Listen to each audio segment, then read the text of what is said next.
Lisa, thank you so much for hanging out with us. Lisa is the founder of, or one of the co-founders of Primary, which is an incredible workspace here in New York, which we are lucky enough to have an office space in.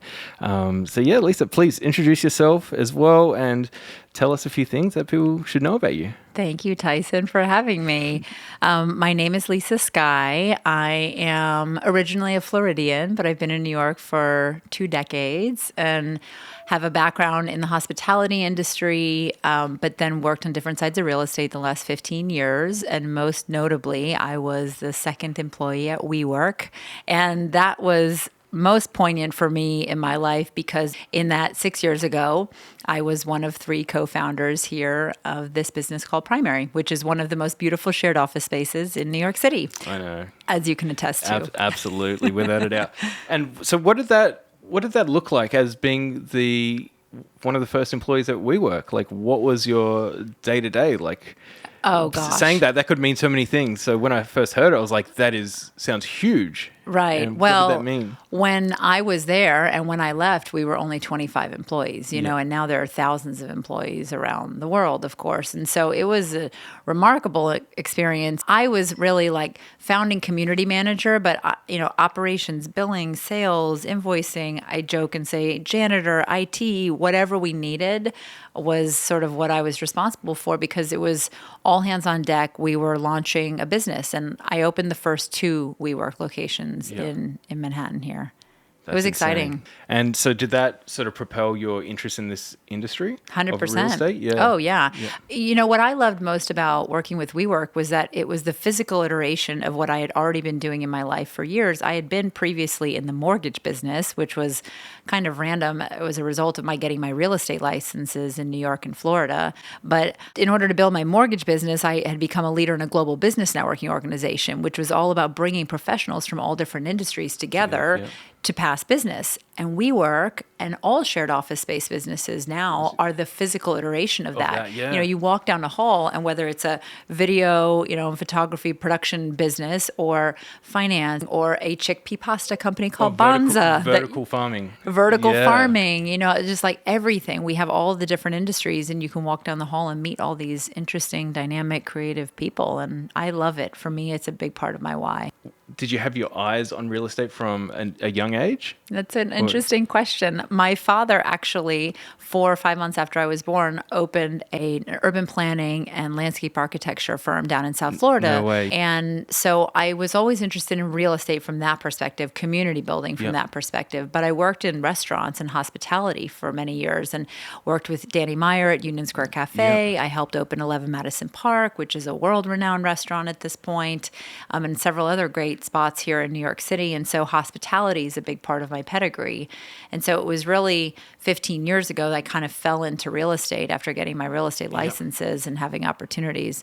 And now I like to feel like I can bring the hospitality component into the real estate aspect of the business because at the end of the day, this is a real estate business. That's so true, yeah. And so how would you introduce yourself to a stranger? I say I run a shared office space business in New York City. I was with WeWork in the very beginning. Most people's response when I say I run a shared office space business, they say, oh, like WeWork? I wanted to create a space where people didn't feel like they had to be here 24/7 in order to get something done. And so, you and I have talked about mental health and well-being, and that's a big part of our differentiator is that we have a space where people can feel calm and productive and focused so they don't have to work 24/7. They can work a business day and then go home and actually have some sort of semblance of a balanced life. Totally. And I guess as far as being an entrepreneur and a business owner, was there a pinnacle moment that you feel you were like, oh, I guess I'm going to buy into this being an entrepreneur, or you like, this is the moment? Well, so going back to your question about how was I as a kid, my whole life, because my father owned his own company, I knew I wanted to own my own business at some point. I say I've been bossy since I was 5. I've just finessed my leadership style over the years, and my younger brother could confirm that for you. Mine's just arrogant. But so I just didn't know what kind of business I wanted to have. And in the hospitality industry, I would love to have a restaurant, but then it's nights, weekends, holidays. It's an entire lifestyle change. And so when I was with WeWork, I said, wow, I would love to open 2 or 3 locations of my own one day. This is awesome. I love what we're doing here. Yeah. And that mentality of knowing that you knew you were going to own something, and was there other sensations or feelings that went along with that, like other things you thought about? Like, I think in New York, it's easy to feel a little bit behind the eight ball if you're not doing something, exceptional when especially you're these days, in your 20s and God forbid in your 30s. But I've always been a big believer that when the time is right, the stars will align, the opportunity will come. And, after I left WeWork, I worked on another side of real estate on a top team at a real estate firm that's here in the city called Corcoran. And huge. then it was sort of, one thing led to another. I mean, I guess it's significant, but Adam had called a meeting with me in January 2015, and I had left, in 2011. So this is 4 years later.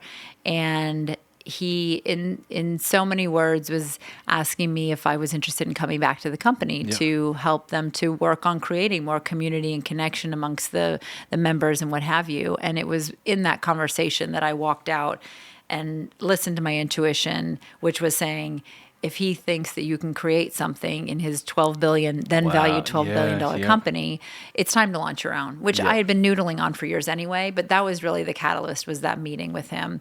And it pushed me forward. And Tyson, the last 6 years have been extraordinarily difficult and challenging and rewarding in that I have tremendous experience, of course, that I never would have had. But is there any point where, there can be, but was there any point where you look back and go, was it worth it? To me, there was no other, there's no, like, as bad as it gets, I don't know if there's any other way. I couldn't see myself working retail. I couldn't see myself, working in hospitality. I mean, none of us saw a global pandemic coming. No. I will tell you that in being in real estate in New York City, in a global pandemic, it was pretty defeating. I mean, that's the real talk here. I mean, we were closed for 3 months because the entire city was shut down. The capital of the world was on lockdown for 3 months because we were the epicenter because of the density. And so that devastated our business. I mean, we filed Chapter 11. I like to say I was ahead of the curve because we did it strategically 17 months ago, and we just officially closed it. And that means that it wasn't a Chapter 7 where we dissolved. It was a Chapter 11 to restructure. So we went to the landlord, we went to the shareholders, we renegotiated terms, and we've been able to come through, and the brand primary will continue. But it has been challenging at all new levels that I never could have imagined. Can't even imagine. And the fact that you just have to wear that and live through that a lot of learning. A lot of learning again, and what doesn't kill you makes you stronger, as they say. Yeah. So it's felt like I've been getting, salary to get my MBA, basically, which is the cool thing. Yeah. No, well done. That's huge. I mean, the fact that we get to sit here now, I think we're super lucky. Like I went on a position, anything near you, what you've got to deal with. But I think we're both very lucky to be sitting here and still punching on. Yeah. The universe doesn't give us anything that we can't get through, that we can't figure out a way. Like everything is figure outable. We have to be able to just find a way. And so my motto often to my team when we were expanding the business and raising millions of dollars and in massive construction, I would say, don't get stopped. Yeah. 3 words, don't get stopped. Find a way. Be resourceful. Let's get it done. Yeah. It's on the topic of funding. So I know that's a big interest of yours at the moment, and that's played. I mean, when did you first secure your first round of funding or attempt it? It was shortly after that meeting with Adam back in 2015. There is an investor who was one of the seed investors for WeWork as well that we had been keeping in touch after I left, and he was the sole seed investor for the business, and he committed to funding us with millions of dollars. Unreal. And that was very exciting. It was very exciting. Was that, do you think, looking back, was that an easier route than a lot of other people have to take, or what you've happening? Yes. So in total, the seed was $6 million, and then I raised another $3.5 million after that from about 20 different different investors who came together mostly as a group. Yeah. And so in my story, when I'm sharing with entrepreneurs who are fundraising, I say, look, the seed was a gift in some ways for me. I really learned how to fundraise when I went on to raise the $3.5 million. Absolutely. That was when I had to put together a deck, really at that point understand the financials of the business like the back of my hand, to be able to sit in front of VCs, high net worth individuals. I've met multiple billionaires at this point who I've pitched to, and be able to answer questions. And again, going back to that 3-word phrase, Tyson, right? Like, don't get stopped. Yeah. And every day, this is what it looked like. You want to fund me? Do you want to fund me? Do you want to fund me? Do you want to fund me? Do you want to fund me? And it didn't matter if I get yeses or nos, right? Like, don't get stopped. You just don't get stopped, Yep. and you keep going, Yep. right? So I learned a lot when I raised the $3.5 million. Yep. The $6 million was lucky. The no's get easier the more you get them. Oh yeah, I think well, and you have less expectation. And you lean in, and you become less attached. Here's a bit of advice for people who are fundraising, right? Like, if you can be unattached to getting yeses, and you can lean into curiosity with who you're sitting in front of and say, what would make this a yes for you? Yeah. If you're not a yes, who do you know in your network who you could introduce me to that might be interested in making an investment in a business like this? If you were interested in investing in a company like this, what do you think about my deck or presentation or financials could be different that would make you a yes? Yep. It's always just keep moving. To probe those questions, and to be that sort of person that's just interested in learning, how can I get to the yes? And so outside of funding, what is your day-to-day of being a CEO look like? Day to day, I've overseen operations and the team and staff and hiring and sales. It's a bit of everything. Yeah. Making the machine go. But I feel like you take on a lot more of the day-to-days than others might. Well, right? we're a small team. Yeah. So, I think, again, when we were growing the vision, it was important that I took on a larger title, but it depends on the scale of the business as it relates to what does a CEO do on any given day. I mean, this is a small business, not a massive Fortune 500 company. Yep. The roles very different, responsibilities are different. Okay, and business aside for 1 second. Yeah. You have got one of the, I'm not going to say weird. I told myself I'm not going to say weird, but you've got one of the quirkiest interests, being that of corn. I do. Please. I love corn. Now, you have a book on corn. The book is called I Love Corn. So please elaborate. Where did this start? And get to writing your own book. It's a corn. funny little story. It's actually the reason that I left WeWork was to go work on my I Love Corn cookbook. You're kidding me. Well, it was really because I wouldn't sign the employment agreement that had an 18-month non-compete. But coincidentally and perfectly, again, life is perfect. It's all unfolding perfectly as it's supposed to, even when we hate it, don't understand it, and want it to be different. Coincidentally, at that time, when I was deciding, do I stay or do I go from WeWork, my book idea got picked up by an international publisher. So I lost my father suddenly on Valentine's Day, 2004. He was hit and killed by a drunk driver on Valentine's Day. He was in Australia. He had been, he was on the Great Ocean Road just south of Melbourne. He was 6 weeks into a 2-month soul searching trip. And so it was incredibly tragic, very poetic, doing something he loved in one of the most beautiful places on the planet. But after it happened, for years, I really wanted to do something to honor him. I was thinking raise money for an organization that supports children or adults who've lost a parent, or where there's been loss and there's grief. And so that felt a little morbid. And so as part of a leadership program I was in, I come from the restaurant industry, and so I knew a lot of chefs. And someone in my group said, why don't you create a, cookbook? And I said, well, I do really love corn. I know it sounds crazy, but they said you could create a cookbook that's all about corn. Yep. And you could make the proceeds from the book go to the organization that supports children and families who've lost a parent or sibling or what have you. And the idea for my book was born. That is so much more sentimental than I thought it was. And an international publisher picked it up. And so you can buy it on Amazon. And there's like Martha Stewart, Daniel Boulud, Michelle Bernstein. Oh no way! Dan You've worked with Daniel Boulud as well. Like really great chefs in there, named chefs. Yeah. That's amazing. So, why corn? Yeah. It's yellow. It's happy. Look, I have a bracelet here that's yellow. I mean, I love corn. It's delicious. Who doesn't like corn? That's the thing. I totally agree with it. So I'm like as curious, but totally understanding at the who same doesn't time. like corn? I was like, I'm sure there are appetizer, entree, sides, desserts. There's corn ice cream recipe in there. There is? Oh, yeah. Okay. That's it. All right. You need a copy. I need to send you a copy. Well, the fact that we don't have one sitting on our bookshelf. What the heck? Exactly.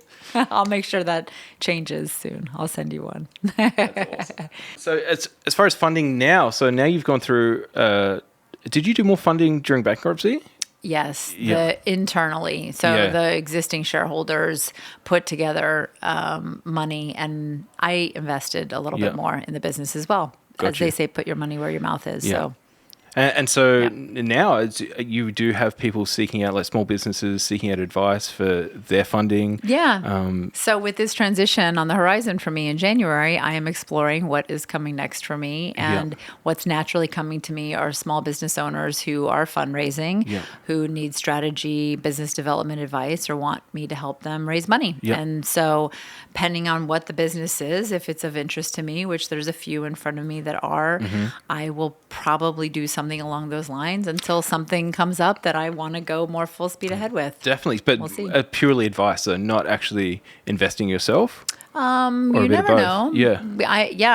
Possibly me investing also. Yeah. Absolutely. One on my wish list, Tyson, for sure, is to have a fund of my own and that I'm a partner in one day, so that I can invest in these businesses. I mean, that's one of the coolest things about being in this business again, is that you see all of these companies and what they're up to, and you can discern sometimes the super hustlers from the others, and sometimes you see some great ideas that are worth investing in. Yeah, that's for sure.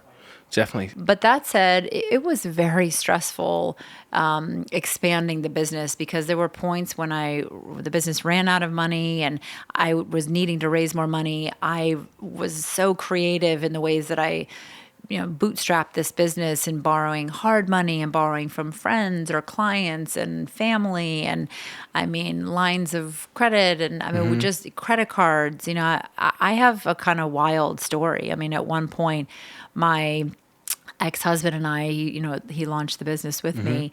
We had 17 credit cards charged, and my bookkeeper, Giuseppe, I had a laugh with me, and I said, "You mean most business owners don't have 17 credit cards funding their business at any given time?" And he would say, "No, Lisa, they don't."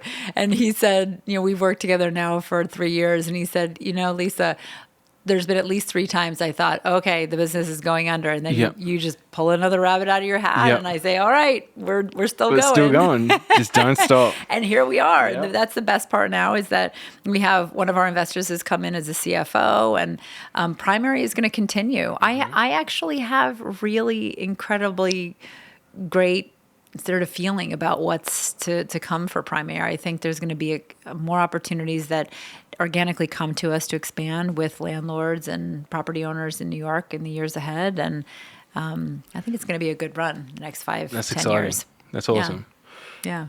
And so psychologically, how would you say the last couple of years had, I don't know, affected you, or have you learned a lot? Have you pushed through? Because I know you've been going through personal stuff as well. So I know there's a whole whirlwind of things. Well, thank you for asking this question. It's mental health that you're alluding to here is the topic at hand. And I think as soon as the pandemic hit, one of the first emails that I sent out was about mental health and really encouraging our members to remember to be eating well, sleeping well, exercising, doing what they can to take a look at their life and remove stressors, right? Or add things that make you feel good and lift you up, because a positive mindset, and I don't know if you know this about me or not, but I'm actually about to finish next month a 9-month positive psychology course. Yep.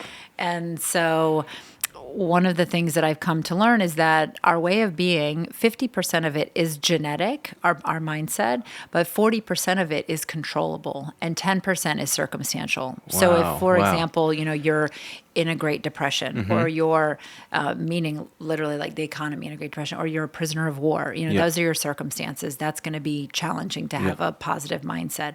But 40% of it, let's focus on that. You can control whether or not you have positive affirmations in front of you, positive people in front of you. You can remove negative people from your life. You can literally control your mindset to the extent that it lifts you up. That ironically then boosts your immune system, and you're able to combat disease, that could possibly come to your body. And so I'm definitely see myself in the decades ahead continuing to want to be a voice for positivity and working with people and being an inspiration to people and how they could have more positive mindsets, which will impact their health. Besides that, I'm looking forward to, as I transition here, taking a hot minute to make nurturing my inner goddess my full-time job, I like to say. Oh, yeah. And that means, paddle boarding, swimming laps in the pool, bike riding, a little working out, getting my, my pre-mom body back or down to my post-mom, state. And your sort of pivot, like an interest came during the pandemic out of this. So like you have... Yeah, so mental health is on one hand, that's an interest of mine. And then definitely fundraising. I will be an advocate for any business that I think is a great business and stands to be successful, but especially female-owned businesses, minority-owned businesses, because the statistics are still real that under 3% of all funding goes to women. And I really feel that I'm incredibly privileged to have been able to raise $10 million. And I want to be able to share what I've learned with as many women and minorities as I possibly can so that percentage can grow. So I think fundraising and mental health have been the things that just in surround sound have come as a result of this pursuit called Primary, for me to see that these are the things that I want to focus on in my life. I have obviously next to little to no education about the demographics about being a woman. About being a woman, about being a minority in business or funding. So is there anything that you've seen? Like, is there a way forward, or what is the way forward?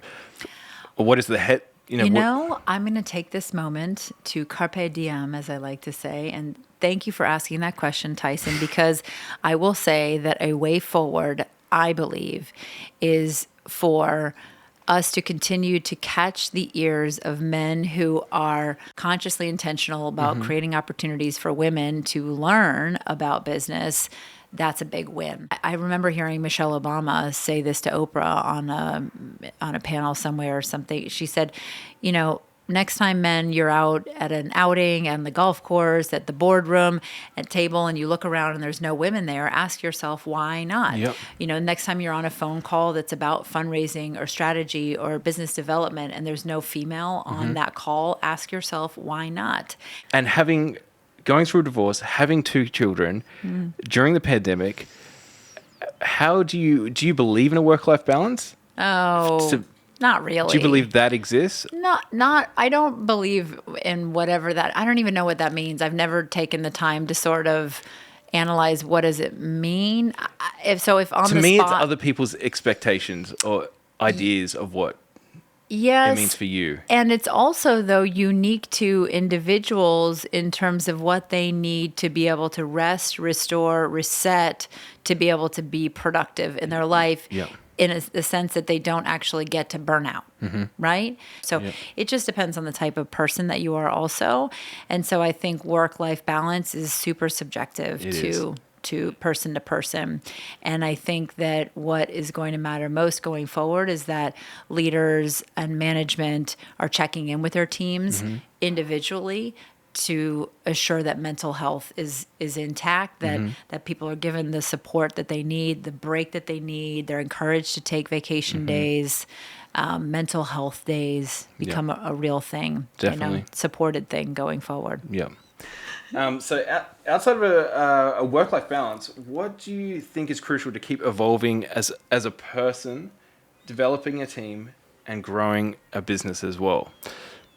What do I think is crucial? To developing. So it's developing yourself is the answer to that question. We always have to look to ourselves as leaders, as entrepreneurs.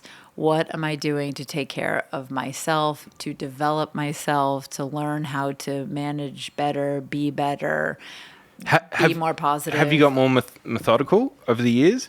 So like, as in like, oh, I need to start, I'm going to do this first and then work on this first next. And then my children are like, I haven't spent enough time with my kids. Have you sort of been allocating hours and creating more of a structure, or has it just been doing the best I can every day? It's doing the best I can every day is the answer. Yeah. You know, you remind me of my father in that moment. One of his last voicemails he left for me from Australia, he said, I hope you're juggling all those big challenges and responsibilities, and I know you are, and just remember to do the best you can do, and that's all you can do. You know, and he was a very successful business owner. His business had been around 26 years when he died. And we just do the best we can do every day. And I see that so much just as as far as what is work-life balance, as long as your intentions are in the right place to begin with, and you're not hurting anyone and you're doing the best you can. There's this 2-word phrase that I love, Tyson. It is charitable assumption. And I just think that if more people in the world could make charitable assumptions of other people, that they're doing their best, that they didn't have ill intentions, that they don't know, that they didn't get the email, that they didn't get the call. You know, we are so quick to jump to conclusions about other people. And so if we can make the charitable assumption that everyone's doing their best, and lean into curiosity rather than judgment, I think the world would be a better place, and certainly business would be definitely more positive. No, you've hit on many things that I need to do better as well. So thanks, Lisa. Pleasure. What do you value most out of all the people you've worked with over the years? What do you value most in the people you either work with or just keep in your circle? I think that I value the treasure chest of people that I have at this point. Again, being in New York City, I believe New York attracts the most creative, dynamic, ambitious, talented people in the world. Damn straight it does. And I am so lucky that I have a treasure chest full of them at this point. And you know, the first 2 people that popped in my mind when you asked that were Danny Meyer and his right-hand guy, Richard Carrain, who's his COO or operations person for 25 years. You know, they're just the way that Danny runs Union Square Hospitality Group and what he's known for. They are present with people. They are calm. They are attuned. They care. And they surround themselves with other people who also care about people. And I think that, you know, Danny, if you read Setting the Table, there's a hot tip that can come from this. The book is excellent, and it's a Bible, I know, for a lot of people in business. I've heard of it, Danny has this concept that he refers to called Enlightened Hospitality, and there's 5 tenets of Enlightened Hospitality. He says that first, we care for each other, and then we care for our customers, and then we care for our purveyors or vendors, and then we care for our community, and then we care for our profitability. And we do it in that order, because if you switch it the other way and you care about profitability first, the others are never tended to. I'm going to write that down. I'm going to message you and say, can you tell me what those 5 were again? And the key, though, no problem. And the key is to find people, though, who are good at taking care of each other, who can see the vision, can see that profitability is important, that it's not a hobby job, we're running a real business, but let's always keep mindful of taking care of the core team that's making the bigger vision happen. That has to come first. And so I think that that's what I value most over the years, is collecting a lot of people who are just so, you know, the way I know you, Sel Watts, right? What's Next Group out of Australia, who has offices with us here. You know, awesome people that I've met over the years. All right. Well, that's all the questions we really had. Yeah. Anything you want to ask me while we're hanging out before you get back to work? How's it going? How's work going? Good. What's the most exciting project that you've worked on? One other project that was really cool that we finished a few weeks ago. It was a live music performance for an artist called Chelsea Cutler. He's a pop singer. And we filmed that a few weeks ago, and it premiered on the Colbert Show. On Monday. Yeah. Wow, so that's huge. That was really cool. Yeah, it was unreal. You've made it. Tyson's mom, he can leave if he wanted to, but he just doesn't want to. He wants you to come here. Exactly. But Stephen Colbert, that's amazing. That was huge. Amazing. Well done. Yeah, thank you. I mean, So cool. So that was really cool. But yeah, thank you so much for hanging around. Yeah, Lisa. Thanks I know for having it's me. hard. It's so hard to get you for longer than 5 minutes. But no, I really appreciate This was it. so fun. This was so fun. Yeah, you guys are the production work that you do. I'm a big fan. So Thank you. Really, so talented. I mean, my goodness, the branding is on point. Always in the Timberwolf production. I know, And it does it- I didn't notice you had a tattoo you there haven't that seen says it? Timberwolf. Yeah. No, is that new? No, that's like probably like 3 weeks after I chose the name. Oh wow, Yeah. amazing! So- I love it. Love it. Cool. Awesome. Thank you so much, Lisa. That's a wrap. Yeah. Hell yeah. Done.